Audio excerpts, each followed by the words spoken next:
¿Qué sucede en el país? Tendencias del acontecer nacional en Análisis Situacional.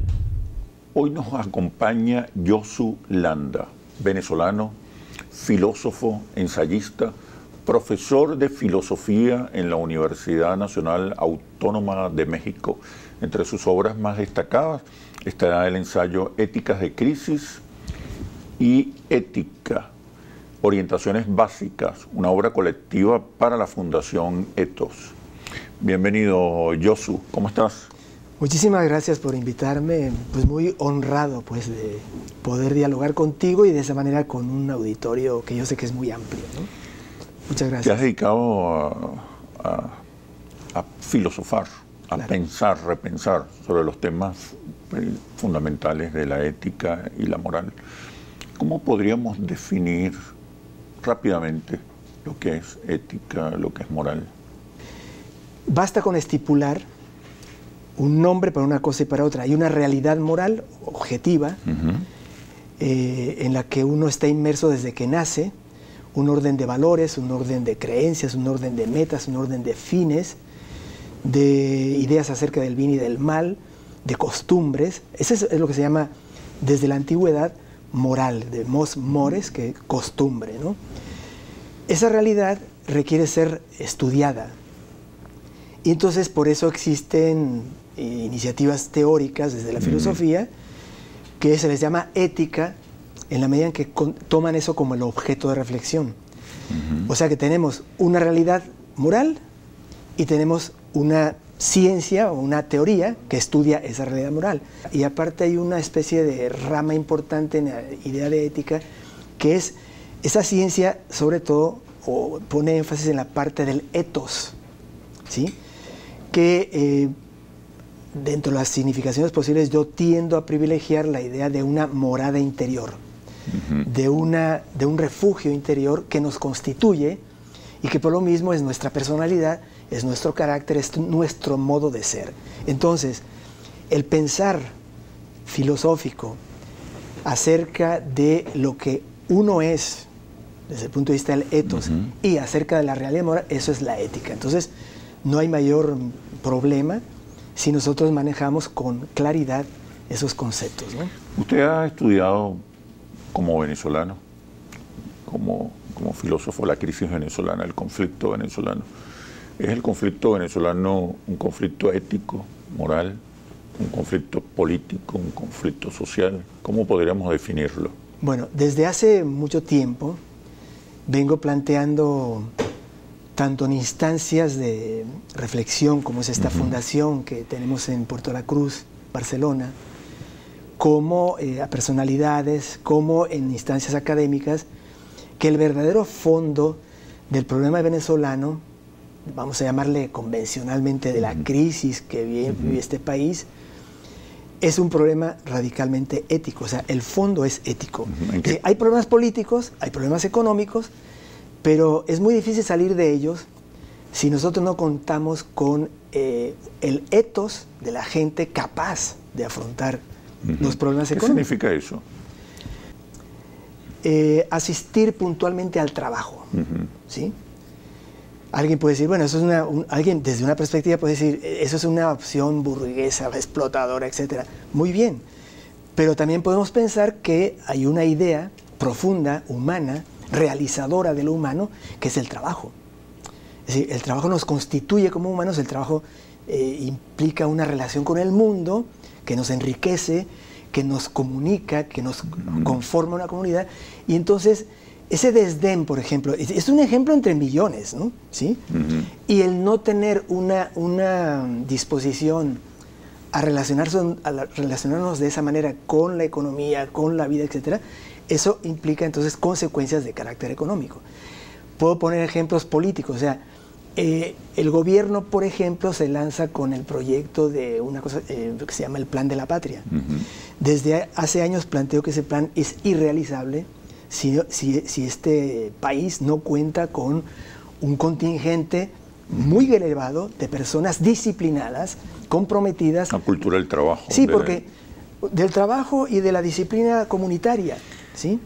Entonces, toda esa serie de proyectos, por ejemplo, implica hasta cierto nivel incluso de santidad, ¿no? Tenemos que renunciar al egoísmo, tenemos que proponernos en primer lugar la comunidad.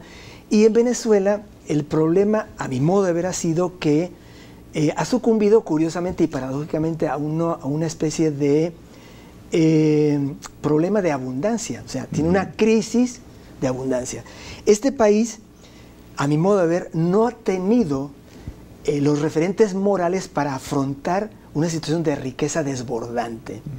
Hay que ser ético tanto en la pobreza como en la abundancia. Lo que ha predominado en este país históricamente ha sido una abundancia. Siempre la abundancia genera antivalores, pero vamos a seguir hablando de la crisis cuando regresemos a los comerciales. Ya venimos. ¿Qué sucede en el país? Tendencias del acontecer nacional en análisis situacional. ¿Qué sucede en el país? Tendencias del acontecer nacional en análisis situacional. Quiero que profundicemos sobre la crisis venezolana. Usted dice que es una crisis moral. Tiene que ver con la crisis de valores. Ajá. La polarización política y social también tiene raíces morales, éticas. ¿En qué sentido? En primer lugar, no es un problema exclusivamente venezolano. Creo yo que se trata de un fenómeno universal, ya universalizable o al menos muy amplio en el mundo, desde el momento en que hay un orden civilizatorio que, para decirlo rápidamente, se ha olvidado del alma, se ha olvidado de la interioridad del ser humano. Y esto sucede incluso hasta en... Se ha concentrado en la dimensión como consumidor y productor. Del éxito, de los negocios, de lo externo, de los objetos, de la posesión, etcétera, y se ha olvidado de la interioridad. Pero es un problema general. Ahora, en Venezuela, creo yo que el agravante ha sido la abundancia que no ha podido digerir moralmente, pero es un problema desde hace 100 años. ¿Y hoy en la carencia? Ahora sucede lo contrario. Y esto, de la misma manera, requiere una respuesta ética adecuada. Yo pienso que en este momento el pueblo venezolano se está redescubriendo, se está reinventando, está asombrosamente enfrentando una situación por la que sufre, efectivamente, justamente porque no hay, vamos a decir, canales, no hay espacios, no hay instancias que permitan afrontar adecuadamente eso. Esto casi no le interesa a nadie, es decir, no hay partidos políticos, no hay familia, no hay sistema educativo, incluso no hay religiones, ¿verdad? No hay instituciones que realmente afronten el problema del etos. Y esperamos que la gente se conduzca bien, tenga buen carácter, buena constitución, ética, sin que hayamos sembrado, labrado la tierra, regado, y después queremos cosechar. Eso no se puede. Por esa razón nosotros en Anzoátegui decidimos impulsar muy modestamente, porque no tenemos recursos casi de ningún tipo, el impulso de la ética, porque no vemos que nadie se encargue de eso. Probablemente el Estado, la red pública, vamos a llamarlo así, debería hacerlo, ¿sí? Pero no saben cómo hacerlo, y entonces el problema entonces está en que en lugar de eso viene toda una serie de instancias que fomentan todo lo contrario a esto. Pero es un problema de las élites principalmente, que modelan a la sociedad. O sea, la crisis moral es principalmente una crisis de élites, de valores de las élites que modelan de manera deformada al resto de la sociedad. Sí, lo que pasa es que ahora podemos decir que hay una especie de élite global, ¿no? O si no es global, está muy globalizada, está muy lanzada a referentes externos de carácter pretendidamente universal, y entonces predominan por consiguiente toda esa serie de, no solamente el problema de los valores, o sea, la ética no se reduce a los valores. Por ejemplo, está el punto de las virtudes, una cosa de la que casi nadie habla, y que era el centro de la reflexión ética. ¿Qué es lo que hace la excelencia moral de la gente? ¿Por qué está ausente? ¿Por qué están ausentes esos temas en el discurso de las élites, en el discurso dominante? Hay un olvido del alma, ¿sí? Un olvido que a mí me parece una confusión generalizada. Es decir, la ilustración es un tema que va mucho más allá de la situación de la coyuntura venezolana. La Ilustración, creo yo que se cimentó en la ilusión de que con impulsar un racionalismo extremo y un ciencismo, una fe en la ciencia, y combatir a la superstición y a la oscuridad, por medio de la escuela y por medio de estructuras políticas de arriba hacia abajo, iba a lograr una transformación de la base. Y bueno, la propia burguesía, que ha sido una clase muy audaz, una clase muy perseverante, una clase que estudió, que procuró tener una conciencia propia, revolucionaria, por eso Marx y Engels la alaban, ¿no? La propia burguesía dejó de ser eso, ¿sí? Entonces se interesa más por aspectos inmediatistas. Pero es la lógica del capital, por supuesto, la lógica de la ganancia, del lucro, de la explotación. Por supuesto, es decir, pero ojo, las estructuras tienen su lógica, sin duda alguna, pero a mi modo de ver, por encima de todo eso siempre está el ethos. El ethos autónomo, la libertad de cada quien de hacer de eso que aparece ahí como objetivo, estructura objetiva, algo que nos constituya como humanos. Y eso es lo que se deja de lado. Esto es lo que es necesario constituir. Y nosotros, en la Fundación Ethos, propugnamos la necesidad de configurar un suelo ético común. Es decir, algo que beneficiaría a toda la sociedad. No es una cosa de un grupo político, una corriente, no. Requerimos un suelo ético común, ¿sí? Que todos configuremos desde alguna instancia que pienso es la res pública, o sea, algún plano institucional público común del espacio público que logre aglutinar a todos los sectores que, alarmados, como estamos muchos, ¿no?, del déficit ético general, universal, mundial prácticamente, y que aquí se agudiza por razones históricas, bueno, se ha superado. Hemos vivido varias décadas de crisis política, de crisis social, de crisis económica, de un conflicto que no termina, de odios, desprecios compartidos, sobre todo de las élites hacia los sectores populares. ¿Qué huellas crees tú que dejará todos estos conflictos, toda esta experiencia, difícil experiencia que vive Venezuela, en el alma del venezolano? ¿Qué huellas está dejando? ¿Qué huellas puede dejar? O sea, esto que nos está pasando a nosotros le ha pasado a todos los grandes países del mundo, y por eso tendremos que aprender de ellos. Y por eso me parece a mí que en lugar de la lógica de los modelos, hay que pensar en el trabajo en la gente, el trabajo en la interioridad de la gente. No hay transformación social si no hay transformación de los individuos que le integran. Entonces, el problema está en que hay una pasta humana muy buena. O sea, la humanidad está más o menos configurada proporcionalmente de esta manera.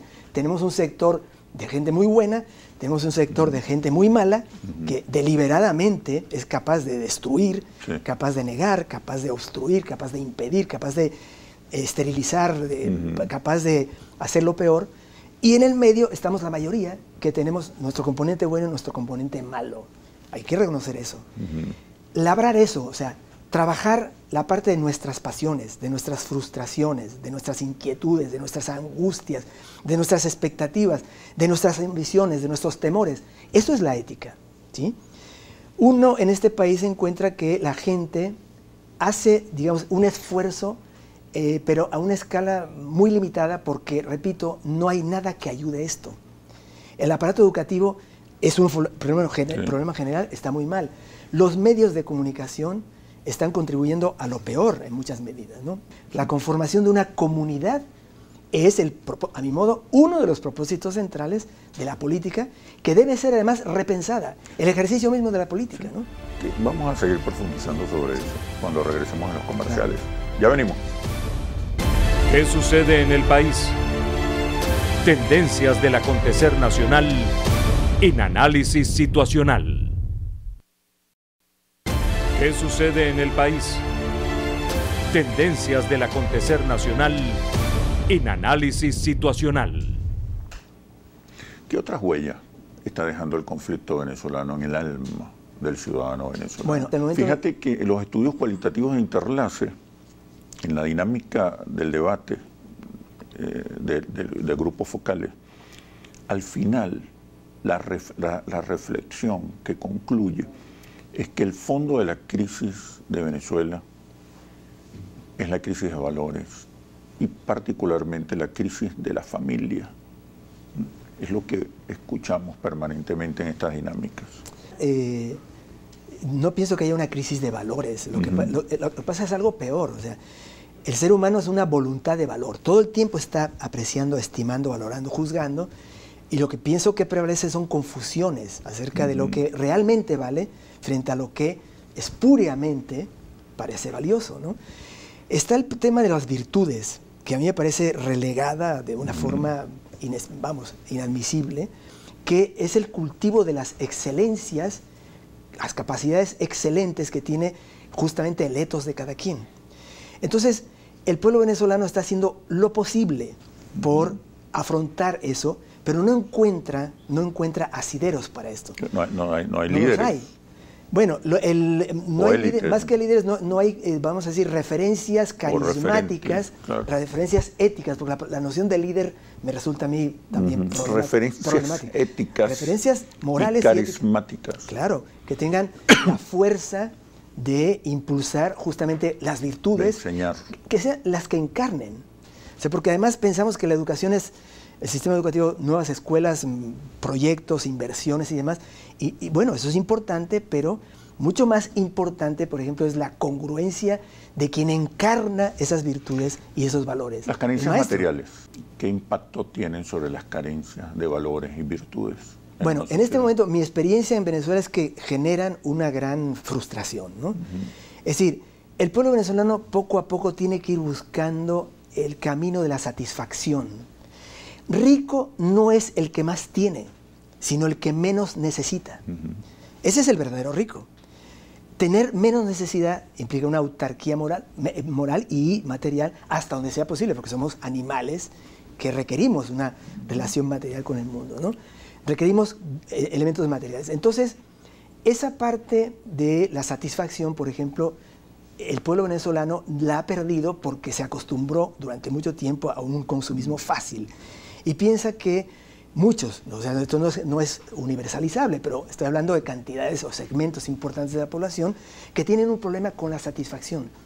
Uno se encuentra con mucha gente que tiene todo, en realidad, pero no se siente satisfecho, ¿sí? Eso es muy importante, ¿no?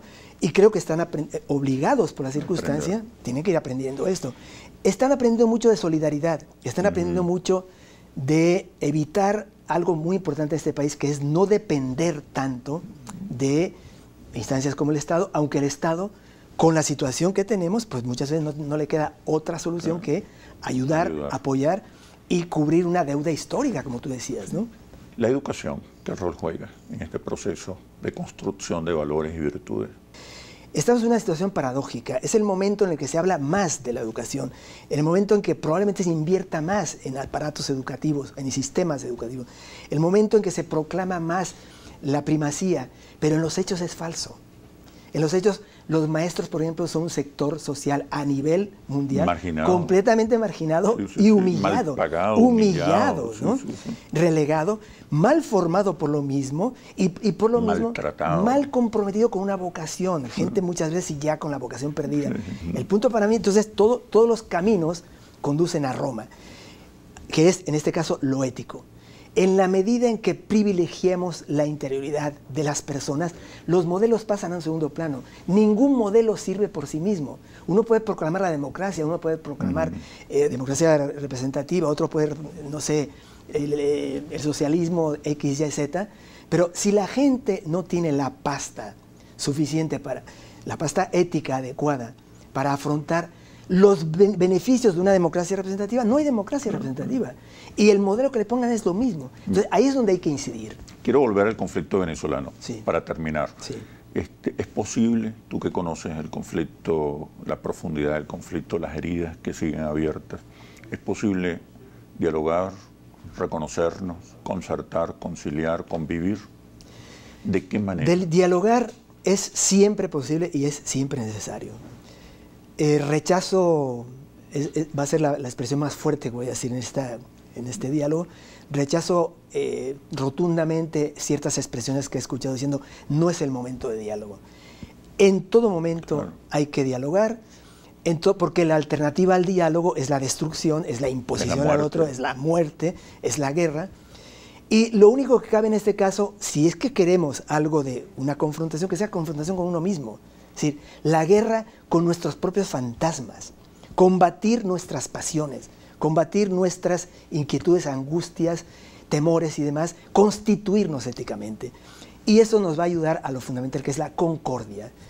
Yo apuesto, ilusamente tal vez, pero en este momento hay que hacer todo lo necesario por dialogar y por llegar a una concordia, no solo de los partidos, no solo de los gobiernos, sino también de la gente.